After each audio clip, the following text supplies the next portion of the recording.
Hello दोस्तों, मैं हर्ष Krishna digital school की तरफ से आपके लिए प्रस्तुत करता हूं and the insomnia struggle, a step by step guide to help you get to sleep and stay asleep book की हिंदी ऑडियो बुक समरी। ये book Alisha L Brosse and Colin Ernstrom के द्वारा लिखी गई हैं। वीडियो की शुरुआत करें उससे पहले आप वीडियो को लाइक कर दें और चैनल को सब्सक्राइब करना ना भूलें, इससे मेरा अगला वीडियो आपको आसानी से और जल्दी मिल जाएगा। तो चलिए वीडियो शुरू करते हैं। एंड द इनसोम्निया स्ट्रगल, जिसके राइटर्स है कॉलिन एरनस्ट्रॉम एंड अलीशा एल ब्रोजे। यार बड़ी नींद आ रही है लेकिन सो नहीं पा रहा हूँ, तो चलिए हल निकालते हैं अपनी नींद का जो नहीं आती। गहरी नींद में सोने की टेक्निक्स जानिए। जब आप रात में बेड पर जाते हैं तो क्या आप इंस्टेंटली सो जाते हैं और फिर 8 घंटे बाद जागते हैं दुनिया का सामना करने के लिए बिल्कुल तैयार और रिफ्रेश्ड, या फिर आप गुड क्वालिटी वाली नींद पाने के लिए स्ट्रगल करते हैं? यदि आप अक्सर सोते समय डिफिकल्टीज को एक्सपीरियंस करते हैं, डे टाइम में आप स्लीपी फील करते हैं या अच्छी तरह से काम करने के लिए आपको रिस्टोरेटिव स्लीप की नीड होती है, तो आप इंसोम्निया से सफर्ड है। परहैप्स आप पहले से ही अपने फ्रेंड्स और फैमिली से एडवाइस ले चुके हैं कि कैसे इस नींद से परेशान होने की कंडीशन से छुटकारा पाया जाए। यदि आपने अभी तक ऐसा नहीं किया है या जो भी हेल्प अभी तक आपको मिली है उतनी इफेक्टिव नहीं रही है, तो अब आपको cognitive behavioural therapy CBTI try करनी चाहिए। ये ट्रीटमेंट आपकी नींद के फिजियोलॉजिकल पैरामीटर्स को अफेक्ट करने पर फोकस करती है बिहेवियरल और कॉग्निटिव स्ट्रैटेजीज के थ्रू। इस बुक समरी में इस अप्रोच के बेस पर कई सारी एडवाइस दी गई है। इस बुक समरी में आप जानेंगे कि आप अपनी स्लीप ड्राइव को कैसे वापस पा सकते हैं, ये ऐसे ही काम करे जैसा कि इसे करना चाहिए। क्यों आपको एक वेकअप टाइम सेट करना चाहिए और उसे फॉलो करना चाहिए, चाहे आप स्लीपी ही फील क्यों ना कर रहे हो। और स्लीप के बारे में आपके सोचने के तरीके को मॉडिफाई करने से आपकी सोने की एबिलिटी भी अफेक्ट होगी। चैप्टर 1, हेल्दी स्लीप पैटर्न्स बनाए रखना एक टीम एफर्ट की तरह है, दो अलग अलग बायोलॉजिकल प्रोसेसेस के बीच। इंसोम्निया एक कॉम्प्लेक्स टॉपिक है, तो इसे अंडरस्टैंड करने की जर्नी पर निकले उससे पहले चलो स्लीप को रेगुलेट करने वाली बायोलॉजिकल प्रोसेसेस पर एक क्लोजर लुक डालें। इसमें सबसे इंपॉर्टेंट फोर्स है स्लीप ड्राइव। ये नींद का स्केल है और हमारे जागने की वेकिंग आवर्स को रेगुलेट करता है। स्लीप ड्राइव हमारी बॉडी की नींद की आवश्यकता होने पर हमें सुलाने के लिए नेसेसरी है। इस रीजन से ये हमारे सर्वाइवल के लिए भी क्रूशियल हो जाता है। सीधे शब्दों में अगर कहे तो जब हम जगे हुए होते हैं तो ये हर मिनट के साथ इंक्रीज होता रहता है। इवेंचुअली ये इतना बढ़ जाता है कि ये हमें कुछ देर के लिए आईज क्लोज मतलब कि आंखें बंद करने के लिए कहता है। एक दूसरी बायोलॉजिकल प्रोसेस जो कि इंपॉर्टेंट फोर्स है जो नींद को रेगुलेट करने में बड़ी इंपॉर्टेंट है, इसका नाम है इंटरनल बॉडी क्लॉक। ये एक तरह का बायोलॉजिकल टाइमर है जो कि नाइट और डे के बेस पर एक बॉडी की साइक्लिकल रिदम बनाए रखने में मदद करता है, जिससे हमारी स्लीप रेगुलेट होती है। इंटरनल बॉडी क्लॉक हमारी बॉडी के टेम्परेचर को एडजस्ट करके हमारे नर्वस सिस्टम पर इंपैक्ट डालती है, जिससे स्लीप से रिलेटेड हार्मोन्स कॉर्टिसोल और मेलाटोनिन का प्रोडक्शन होता है। ऐसा होने के लिए इसको एक्सटर्नल फोर्सेस का सपोर्ट मिलता है, जैसे सनराइज और सनसेट। 1960 में जर्मन साइंटिस्ट रूडगर वेवर ने डेमोन्स्ट्रेट किया है कि कैसे इंटरनल बॉडी क्लॉक काम करती है। उन्होंने स्टडी पार्टिसिपेंट्स को एक विंडोलेस बेसमेंट में आइसोलेट किया और एक सर्टेन पॉइंट पर ये नोटिस किया कि पार्टिसिपेंट्स की इंटरनल बॉडी क्लॉक ने सही तरह से काम करना बंद कर दिया, जिससे ये पता चला कि ह्यूमंस अपनी नेचुरल स्लीप रिदम्स को मेंटेन रखने के लिए एनवायरनमेंट पर रिलाई करते हैं। तो स्लीप ड्राइव और इंटरनल बॉडी क्लॉक दोनों ही एसेंशियल है, लेकिन प्रॉपर्ली फंक्शन करने के लिए इन दोनों मैकेनिज्म्स को क्लोज कोलैबोरेशन में काम करना बड़ा इंपॉर्टेंट है। यदि कोई भी आउट ऑफ सिंक हुआ तो वो इजीली दूसरे के लिए प्रॉब्लम क्रिएट कर देगा। यदि आपकी इंटरनल बॉडी क्लॉक को कंफ्यूज कर दिया गया, जैसे कि विंडोलेस ऑफिस में काम करने से, तो थोड़े ही समय में आपकी स्लीप ड्राइव भी सफर करना शुरू कर देगी, क्योंकि इसे प्रॉपर एनवायरमेंटल क्यूज नहीं मिलेंगे जिसकी इसे जरूरत होती है रिदमिक क्रेविंग प्रोड्यूस करने के लिए। इसमें जानने के लिए बहुत कुछ है, लेकिन अब हम उन बेसिक फैक्ट्स को जान गए हैं, तो अब हम इंसोम्निया पर क्लोजर लुक डालने के लिए तैयार है, एंड स्पेशली इसे कैसे दूर किया जाए। चैप्टर 2, इंसोम्निया के लिए कोई सेट ट्रीटमेंट नहीं है, लेकिन आपकी स्लीप पर नजर रखने से हेल्प मिलती है। यदि आप इंसोम्निया या अन्य स्लीप से रिलेटेड इश्यूज से अफेक्टेड है तो पॉसिबली आपने लोगों से हेल्प मांगी होगी और ट्रीटमेंट और रेमेडीज के नाम पर एक एंडलेस लिस्ट बन गई होगी। इनफैक्ट ये काफी नॉर्मल है। फैक्ट ये है कि इंसोम्निया से डील करने के लिए कोई फिक्स्ड रूल्स नहीं है। इसलिए बहुत से लोग कहेंगे कॉफी पीना कम कर दो या अधिक फ्रेश एयर लेने की कोशिश करो। इनमें से कोई भी पर्सपेक्टिव इंसोम्निया के सभी केसेस को ठीक नहीं कर सकता। आफ्टर ऑल हर आदमी अपने आप में यूनिक है और ऐसा कोई ट्रीटमेंट नहीं है जो वन साइज फिट्स ऑल हो। यही कारण है कि आपको अपनी पर्टिकुलर नीड्स का पता लगाने के लिए स्लीप लॉग मेंटेन करना शुरू करना चाहिए। ये टूल बेसिकली आपकी नींद का जर्नल है। ये आपके स्लीप पैटर्न को आइडेंटिफाई करने और उसकी प्रोग्रेस को ट्रैक करने में बड़ा इंपॉर्टेंट है। आइडियली आपको इसे दिन में 2 बार लिखना चाहिए, एक बार morning and one time in evening, जब आप मॉर्निंग में उठते हैं तो आप पिछली नाइट के अपने स्लीप साइकिल को लॉक कर सकते हैं। आपने कितने आवर्स बेड पर बिताए, कितने आवर्स सोए और कब जाग गए। फिर सोते समय आप उन सभी इंफॉर्मेशन को लॉग कर सकते हैं जो आने वाली नाइट में आपकी स्लीप की क्वालिटी के लिए रिलेवेंट हो सकती है। जैसे कि आपने उस दिन क्या खाया था, अगर आपने नैप ली या और जो कुछ रिलेवेंट लगता है। इन सभी इंफॉर्मेशन को ट्रैक करने से आपको पता चलेगा कि आपके और आपकी लाइफस्टाइल के लिए क्या वर्क करता है।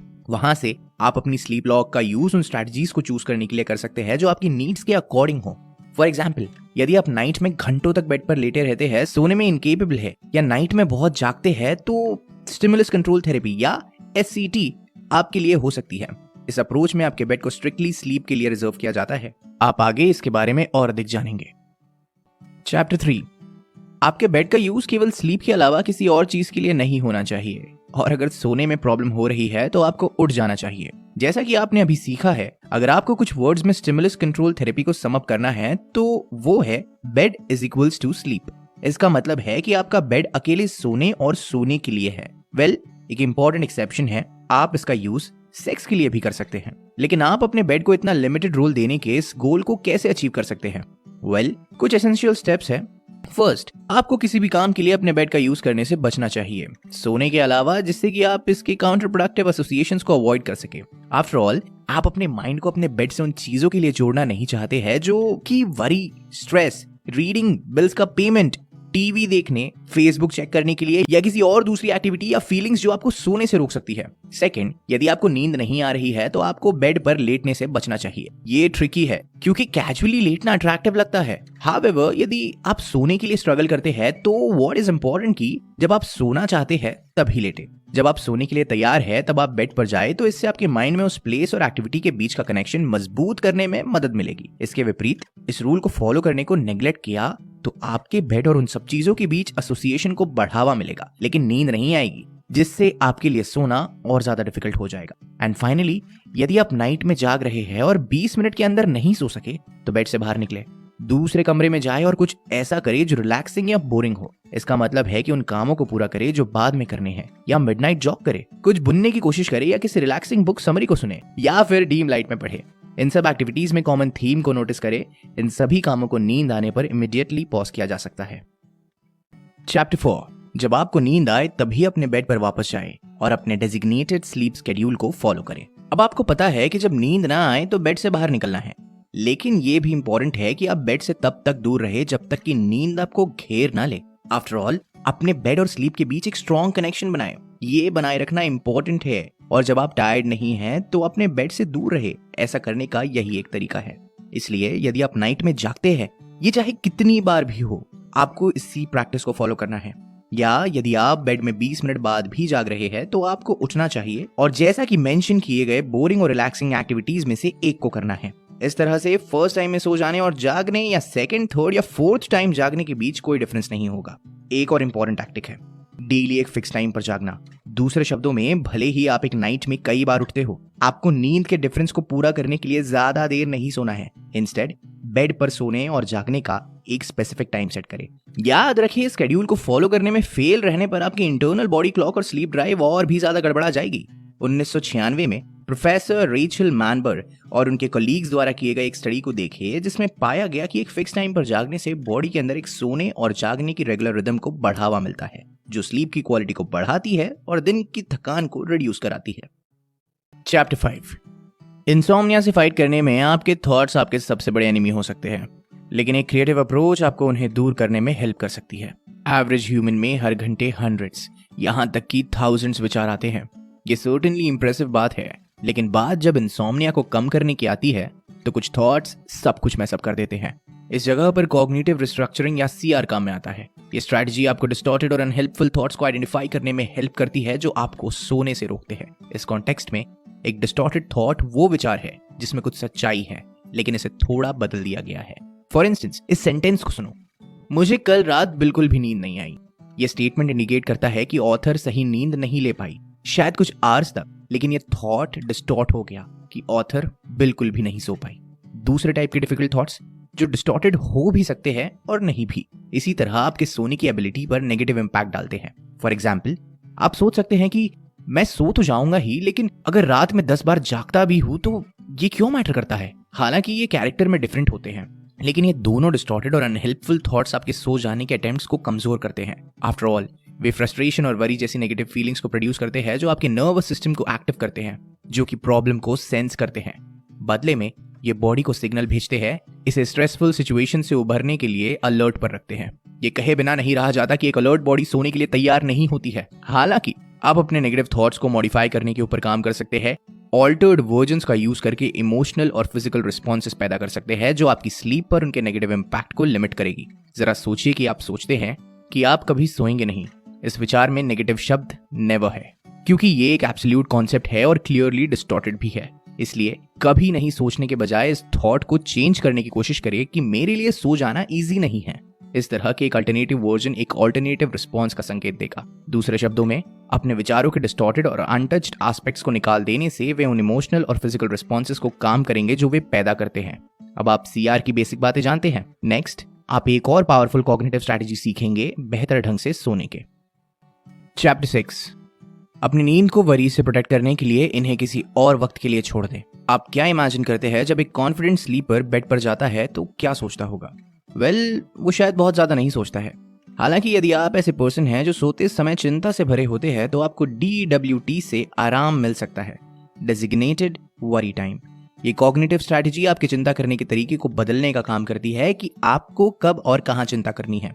ये एक इंपॉर्टेंट अंतर है, क्योंकि आपकी चिंताएं पूरी तरह से रैशनल हो सकती है, लेकिन आपकी स्लीप के कॉन्टेक्स्ट में प्रॉब्लम ये है कि आप उन्हें सबसे खराब टाइम पर सोचते हैं, ठीक जब आप नाइट में सोने के लिए लेटते हैं। इस प्रॉब्लम के लिए एक कॉमन एक्सप्लेनेशन ये है कि लोग दिन के दौरान ओवरलोडेड होते हैं और फिर जब वे फाइनली बेड पर आते हैं तो उन सभी रिप्रेस्ड वरीज की वापस बाढ़ सी आ जाती है। लेकिन ये मिसाल केवल वरीज के लिए अप्लाई नहीं होती है, ये उन सभी डिफरेंट टाइप्स के थॉट्स के लिए भी काम करती है जो आपके सोने के समय को डिस्टर्ब कर सकते हैं, प्रॉब्लम सॉल्विंग से लेकर प्लानिंग तक। इसलिए चाहे आप काम, स्कूल, कपड़े धोने, अपनी फैमिली के बारे में वरीड हो या सिर्फ बचपन की मेमोरी के बारे में सोचना बंद नहीं कर पा रहे, तो DWT डेजिग्नेटेड वरी टाइम मदद कर सकता है। इस स्ट्रैटेजी को अप्लाई करने के लिए एक डेजिग्नेटेड वरी टाइम सेट करें जो सोने के समय से अधिक कन्वीनियंट हो।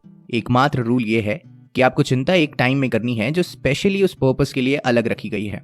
आप 10 मिनट के साथ शुरुआत कर सकते हैं। यदि ये समय बहुत कम है तो इसे 30 तक बढ़ा सकते हो। यदि आपको ये ज्यादा समय लगता है तो अपनी पर्सनल नीड्स के हिसाब से एडजस्ट कर सकते हैं। सेकंड स्टेप ये है कि आपको अलॉटेड टाइम के बाहर आने वाली वरीज को कम करना है।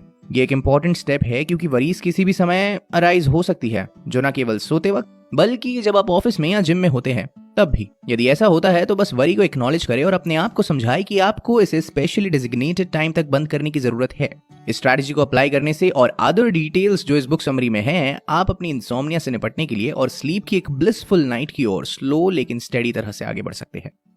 इस बुक समरी का मुख्य संदेश, इंसोम्निया पूरी तरह से थका देने वाली कंडीशन होती है और एक अच्छी नाइट स्लीप पाने की इनएबिलिटी आपको होपलेस फीलिंग देती है। लेकिन एक गुड न्यूज है, बिहेवियरल और कॉग्निटिव स्ट्रैटेजीज को अपनी पर्सनल सिचुएशन में अप्लाई करके आप इंसोम्निया को दूर कर सकते हैं और अपने रेगुलर हेल्दी स्लीप पैटर्न को वापस पा सकते हैं। एक्शनेबल एडवाइस, दिन के दौरान अपने आप को नैप से ट्रीट ना करें। एक स्लीपलेस नाइट के बाद एक कॉन्क्रीट फ्लोर पर थोड़ी देर के लिए लेटना भी अपीलिंग लगता है, लेकिन सच्चाई ये है कि किसी भी तरह की नैप लेना आपके अगेंस्ट काम करेगा। इसके बजाय अपनी थकान को एक ऐसी शक्ति माने जिसे अगर नैप ना लेते हुए अलाइव रखा जाए तो आपको अगली नाइट सो जाने में हेल्प करेगी, जिससे आप इंसोम्निया को बीट करने में एक स्टेप और आगे बढ़ जाएंगे।